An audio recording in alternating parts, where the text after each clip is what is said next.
வணக்கம், நான் உங்கள் வாசன். எல்லாருக்குமே ரொம்ப நன்றி.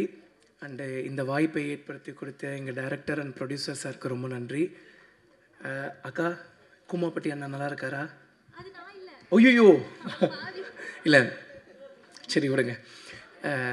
ஆல்ரெடி நர்வஸாக தான் இருக்கேன். இதில் இங்கே ஒரு பல்ப் வாங்கினதில் இன்னும் ரொம்ப நர்வஸ் ஆகிட்டேன். IPL Indian பின்னல்லா.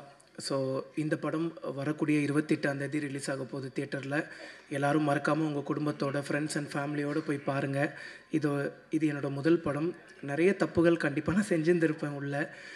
நீங்கள் பார்த்துட்டு உங்களோட ஹானஸ்டான ரிவ்யூ சொல்லுங்கள். நானுமே என்னென்ன மிஸ்டேக் பண்ணியிருக்கனோ அதெல்லாம் கண்டிப்பாக நான் சேஞ்சஸ் பண்ணிக்கிறேன். ராஜேஷ் மாஸ்டர். ஸோ பாட்டு ரிலீஸ் ஆன உடனே டான்ஸ் எல்லாருமே நல்லாயிருக்குங்கும் போது எனக்கு அவ்வளோ ஷாக். எதனாலன்னு வந்து பார்த்துட்டிங்கன்னா, நான் ரொம்ப கூச்ச சுபாவம் உள்ள பையன். நான் சொன்னால் யாரும் நம்ப மாட்டேங்கிறாங்க. அவருக்கு தெரியும் என்னோடய கூச்சம் எவ்வளோன்னு சொல்லி சிங்கிள் ஷாட் ஆட வச்சாருங்க. அது வந்து படம் ரிலீஸ் ஆகும்போது தெரியும். நீங்கள் பார்த்துருந்துருப்பீங்கன்னு நினைக்கிறேன். நன்றி.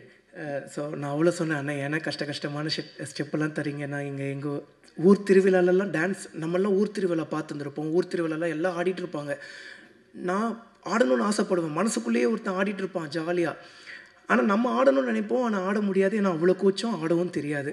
ஸோ ஆனால் அண்ணனுக்கு தெரியும் எனக்கு ஆடணுங்கிற ஆசை இருக்குது. பட் அந்த ஒரு கூச்சம் அப்புறம் ஆட தெரியாது அப்படிங்கிற அந்த ஒரு விஷயம் மட்டும் தடுக்குதுன்னு சொல்லி, நல்லா பண்ணுறியப்பா அப்படின்னே சொல்லி ஆட வச்சிட்டாரு ராஜேஷ் மாஸ்டர். ரொம்ப தேங்க்ஸ். அதுக்கப்புறம் எங்களோட கேமராமேன் அண்ணா. ஸோ ஒரு வாட்டியும் ஒரு ஷாட் எடுத்த உடனே டக்குன்னு கிளம்பி போய், அண்ணே ஒரு ப்ளேபேக் ப்ளீஸ் அப்படின்னு சொல்லி கேட்பேன். ஒரு வாட்டியும் வந்து பார்த்தோன்னா அண்ணன் கோவப்பட்டதே கிடையாது. ஏன்னா அண்ணனோட குட்டி பசங்க 2 பேரும் வந்து பார்த்துட்டிங்கன்னா என்னை ரொம்ப பிடிக்கும். ஸோ ஷூட்டிங் ஸ்பாட்டுக்கே வந்து ஒரு 2 நாள் பக்கம்லாம் வந்து பண்ணி எங்கள் கூட இருந்தாங்க. அண்ணன் ஒரு நாளும் சலிக்காமல் ப்ளேபேக் போட்டுக்கிட்டே இருந்தாங்க. அண்ணன் இன்னும் ஒரு ரீடேக் மட்டும் பண்ணுறேன். அவங்களே ஓகே பண்ணிட்டாங்கப்பா, அண்ணே ப்ளீஸ்ண்ணே அப்படின்னு சொல்லி அண்ணங்கிட்ட ரெக்வஸ்ட் பண்ணி ஆல்ரெடி டேக்கெல்லாம் அண்ணன் எனக்காக கொடுத்தாரு. தேங்க்யூ. அண்ட் வந்து குஷிதா. லாங்குவேஜஸ் வந்து பார்த்துட்டிங்கன்னா ஒரு பெரிய ஒரு பார்டர்லாம் கிடையாது. ஸோ எப்படி சொல்கிறது, எனக்கு தான் லாங்குவேஜ் பிரச்சனை. அவங்க ஈஸியாக வந்து பார்த்திங்கன்னா எல்லாமே பேசி எல்லாமே கன்வர்சேஷன்லாம் ஈஸியாக இருந்துச்சு. ஸோ அவ்வளோ கூட நடித்தாங்க, நிறைய சொல்லி கொடுத்தாங்க. அவங்க ஆல்ரெடி நிறைய சீரியஸ் அப்படி இப்படின்லாம் பண்ணியிருக்காங்க. சூப்பராக நடிப்பாங்க. சில வாட்டி வந்து பார்த்துட்டிங்கன்னா லாங்குவேஜ் தெரியாததுனால ஒரு டேக் 2 டேக் எக்ஸ்ட்ராவாக வாங்கும்போது எனக்கு ஒரே ஹாப்பியாக போயிடும். அப்போ நம்ம இன்னும் லேர்ன் பண்ணிக்கலாம். அந்த நர்வஸ்னஸ் நமக்கு கொஞ்சம் கொஞ்சமாக கம்மியாகிட்டு இருக்கும். அதுக்கப்புறம் வந்து பார்த்தீங்கன்னா நம்மளும் ஈஸியாக பண்ணிட முடிஞ்சுது. குஷிதா ரொம்ப தேங்க்ஸ்.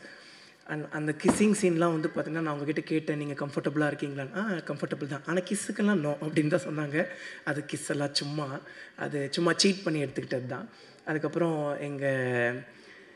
எங்கள் டைரக்டர் சார் கருணாநிதி சார் ரொம்ப ரொம்ப ரொம்ப நன்றி என்னை செலக்ட் பண்ணதுக்கு. பாலு சாருக்கு அண்டு எங்களோட கோ டைரக்டர் சார்ஸ் எல்லாருக்குமே வந்து பண்ணால் ரொம்ப ரொம்ப ரொம்ப நன்றி. கோ டைரக்டர் சார்ஸ் தான் சஜஸ்ட் பண்ணாங்க என்ன. கருணாநிதி பேர் இப்போ தான் கடைசியாக வந்து பார்த்தீங்கன்னா ஃபஸ்ட் லுக்கில் பேர் போடுறாரு. ஃபஸ்ட்டு பேர் வந்து பார்த்திங்கன்னா எங்கிட்ட இன்ட்ரோ ஆகும்போது கர்ணன், அப்புறம் வந்து கருணாகரன், அப்புறம் கடைசியாக வந்து பார்த்தீங்கன்னா கருணாநிதி. ஏன்னா கான்ட்ரவர்சிஸ் எதுவும் வந்துடக்கூடாதுன்னு சொல்லி அண்ணன் வந்து கர்ணன்னு சொல்லி ஃபஸ்ட்டு பேர் வச்சுருந்தாங்க. அதுக்கப்புறம் இதுதான் நம்மளோட பேர், நம்ம ஏன் மற்றவங்களுக்காக மாற்றிக்கணும், எது வந்தாலும் பார்த்துக்கலாம் அப்படின்னு சொல்லி அண்ணன் வந்து துணிச்சலாக வந்து பார்த்தீங்கன்னா கருணாநிதின்னு சொல்லி வச்சுருந்தார். எனக்கு அந்த கர்ணன் ஐயாவை ரொம்ப பிடிக்கும். ஸோ அது ஒரு மாதிரி கனெக்டிங்காக இருந்துச்சு ஸ்டார்டிங்கில். அதுக்கப்புறம் அபிராமி மேம், ஐயோ என்ன க்யூட்டுங்க, அவங்க ரொம்ப க்யூட்டுங்க. அண்ட் வந்து போஸ் வெங்கட் சாரை மிஸ் பண்ணிட்டேன். டக்குன்னு இந்த ரீல்ஸுங்கும் போது டக்குன்னு ஞாபகம் வருது. அவர் கொஞ்சம் பின்னாடி உட்காந்ததுனால டக்குன்னு கவனிக்க முடியல. நானும் அபிராமி மேமும் கிஷோர் சாரும் வந்து பண்ண ஒரு ரீல்ஸ் பண்ணியிருந்தோம். கேஷுவலாக சார் கூட பண்ண முடியல, ஏன்னா அன்றைக்கி சார் கிடையாது. அன்றைக்கி சாருக்கு டேட் கிடையாது. நாங்கள் வந்து பண்ணால் அபிராமி மேம் கூடயும் கிஷோர் சார் கூடயும் படத்துக்காக ஒரு ப்ரமோஷன் ரீல் பண்ணியிருந்தோம். அது கொஞ்சம் வைரல் ஆகிடுச்சு. அதுக்கப்புறம் சார் கேஷுவலாக வந்துட்டு, வாசா எப்போ நம்ம ரீல்ஸ் பண்ணுறோம் அப்படின்னு சொல்லி கேட்கும்போது, ஐயோ அது எவ்வளோ பெரிய மனசு வரணும். அது போக அண்ணனோட ஃபேமிலியில் இருக்கக்கூடியவங்களுக்கெல்லாம் என்ன ரொம்ப பிடிக்குமா, அது சொல்கிறக்கே பெரிய மனசு வரணும்ல. ரொம்ப நன்றி சார். அதுக்கப்புறம் எங்களோட செல்லக்குட்டி அபி மேம் வந்து பார்த்துட்டிங்கன்னா அவ்வளோ ஸ்வீட், ஐயோ ரொம்ப க்யூட்.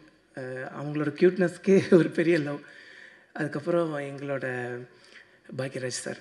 எல்லோரும் சொல்லுவாங்க சின்ன வயசுலேருந்துன்னு சொல்லாதீங்கடா, எங்களுக்கு வயசான மாதிரி இருக்குதுன்னு சொல்லி. பட் இருந்தாலும் என்னை மன்னிச்சிக்கோங்கண்ணே, உங்ககிட்ட நான் நேரில் சொன்னதை இப்போ நான் சொல்லியே ஆகணும். 2011 அப்போ எனக்கு ஒரு 11 வயசு. நான் ஒரு 7th 6th படிச்சுட்ருப்பேன். சார் வந்து மேட்டுப்பாளையத்தில் இருக்கக்கூடிய மெட்ரோ ஸ்கூலுக்கு வந்து சீஃப் கெஸ்ட்டாக வந்திருந்தார். நான் வந்து எஸ்ஆர்எஸ்ஐ ஸ்கூல், எனக்கும் அந்த ஸ்கூலுக்குமே வந்து பண்ண ரொம்ப தூரம். ஆனுவல் டேவை அட்டன் பண்ணணும் அப்படின்னு சொல்லி அங்கேருந்து நடந்தே வந்தேன். ஸோ சாரை வந்து பார்த்துட்டிங்கன்னா அங்கே பார்த்தேன், ரொம்ப சந்தோஷமாச்சு. பட் ஃபோட்டோஸ்லாம் அப்போ பெருசாக எடுக்க முடியாது அண்ட் பக்கத்துலேயே போக முடியாதுல்ல. பட் அங்கே தூரமாக நின்று நான் சந்தோஷப்பட்டுக்கிட்டேன். சார்கிட்ட கேட்டேன், சார் உங்களுக்கு ஞாபகம் இருக்கா அப்படின்னு சொல்லி. மெட்ரோ ஸ்கூல் என்னோடய ரிலேட்டிவ் ஓகேண்ணே. பட் இப்படி நம்மளை பார்த்துருந்துருக்க மாட்டாங்க, பார்த்துருந்தாலும் ஞாபகம் இருக்காது இல்லைங்க. ஒரு நாளைக்கே வந்து பண்ணால் 200 300 500 பேரை பார்ப்பாங்க. அப்படி இருக்கும்போது ஞாபகம் வச்சுக்க முடியாது. சாரோட மூவிஸ்லாம் ரொம்ப பிடிக்கும். Love you so much sir. And எங்கள் ப்ரொடியூசர் டேரக்டர் சார் வந்து அடிக்கடி கேட்பார், என்ன தாண்டா பண்ணி நீ ப்ரொடியூசர் சார் மைக்கி வச்சுருக்கேன்னு. ஐயோ சத்தியமாக எதுவுமே இல்லை. நான் டேரக்டர் சார்கிட்ட பேசின அளவுக்கு கூட வந்து பண்ணணும், ப்ரொடியூசர் சார்கிட்ட பேசினது கிடையாது. பட் அவ்வளோ அன்பு, ஏன் இவ்வளோ அன்பு? ஆனால் அந்த அன்புக்கு ரொம்ப நன்றி. அந்த அன்புக்கு எப்போவுமே நான் உண்மைக்குரியவனாக இருப்பேன். டீசர்லேருந்தே நான் ப்ரொமோஷன் ஆரம்பிச்சிட்டேன். காரணம் வந்து பார்த்துட்டிங்கன்னா, இந்த படம் கண்டிப்பாக வெற்றி பெறணும். நம்மளை நம்பி வந்து நம்மளை நம்பின்னு சொல்லக்கூடாது, டேரக்டர் சாரை நம்பி தான். ஸோ வந்து சார் வந்து பார்த்தீங்கன்னா ஓகே பண்ணியிருக்காரு. பட் ஈவன் தான் நம்மளையும் நம்பி வந்து பார்த்துட்டிங்கன்னா இவ்வளோ பெரிய ரிஸ்க் எடுத்திருக்காங்க. ஸோ அது ரிஸ்க்குன்னே சொல்ல விடக்கூடாது அப்படிங்கிற அளவுக்கு ப்ரொமோட் பண்ணிகிட்ருக்கோம். மீடியா நண்பர்களான நீங்களும் இங்கே இருக்கக்கூடிய எல்லாருமே உங்களோட சப்போர்ட்டை கொடுங்க. ஸோ எல்லாருக்கும் ரொம்ப நன்றி. கிஷோர் சார், என்னங்க நடிப்பு, அடா. ஆக்சுவலிங்க நான் வந்து நிறைய லேர்ன் பண்ணுவேன். ஏன்னா இது தானேங்க நம்ம ஃபஸ்ட்டு மூவி. நிறைய நர்வஸ்னஸ் இருந்தாலும் நிறைய லேர்ன் பண்ணுவேன்னா, அந்த மாதிரி வந்து பண்ணால் நிறைய ஃபஸ்ட்டு சார் கூட வந்து பார்த்தீங்கன்னா நடிக்கிறோம். ஸோ ரோல் ஆகிடுச்சு, ஆக்ஷன் சொல்லிட்டாங்க. திடீர்னு சார் வந்து கேஷுவலாக பேச ஆரம்பிச்சிட்டாரு. நான் இருந்துட்டு என்னடா திடீர்னு கேஷுவலாக பேச ஆரம்பிச்சிட்டாரு, ஒரு வேளை எதாவது பண்ணிட்டாங்களா, நம்ம தான் கவனிக்கலையா அப்படின்னு. அதுக்கப்புறம் சார் அப்படின்னேன், பார்த்தா அதுதான் டைலாக். எவ்வளோ இயல்பாக பேசினார் அதெல்லாம் பயங்கர இன்ஸ்பிரேஷனாக இருந்துச்சு. அதுக்கப்புறம் நன்றி சார். அண்டு எங்கள் அஸ்வின் விநாயகமூர்த்தி சார், அண்ணனோட மியூசிக் பயங்கரமாக இருந்துச்சு. அதுலேயும் வந்து பண்ண செகண்ட் ஹாஃபில் ஆக்சுவலி எப்படி சொல்கிறது, நாங்கள் நமக்கு நம்மளே ஹீரோவை பார்க்கும்போது அது கொஞ்சம் ஓவராக இருக்கும் அப்படிங்கிற மாதிரி தோணும். ஆனால் என்னையே நான் ஹீரோவை பார்த்தது வந்து உங்களோட மியூசிக்கோட அந்த ஒரு செகண்ட் ஹாஃபில் தான். ரொம்ப பயங்கரமாக இருந்துச்சு. ரொம்ப ரொம்ப ரொம்ப நன்றிண்ணே. அண்டு எல்லாருக்குமே ரொம்ப நன்றி. எங்கள் சாருக்கு வந்து பார்த்துட்டிங்கன்னா நாங்கள் நின்று நிறைய பேசிகிட்டு இருந்தோம். எல்லாருக்குமே ரொம்ப நன்றி. அப்போ அது நீங்கள் இல்லையா? ஆனால் அதே மாதிரி தான் இருக்கீங்க. ஒருவேளை எனக்கு தான் தெரில போல், ரொம்ப சாரி.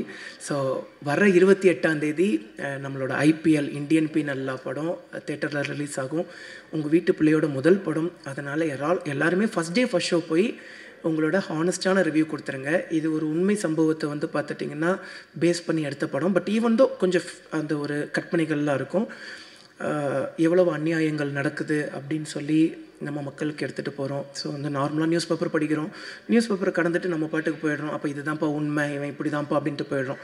ஆனால் அந்த நியூஸ் பேப்பருக்கு பின்னாடி, அந்த நியூஸுக்கு பின்னாடி எவ்வளோ உண்மைகள் இருக்குதுன்னு சொல்லி, எவ்வளவு அரசியல் பலம் வாய்ந்த மக்கள் இருக்காங்க, பணம் வாய்ந்த மக்கள் இருக்காங்கன்னு சொல்லி நம்ம படம் எடுத்து சொல்லும்.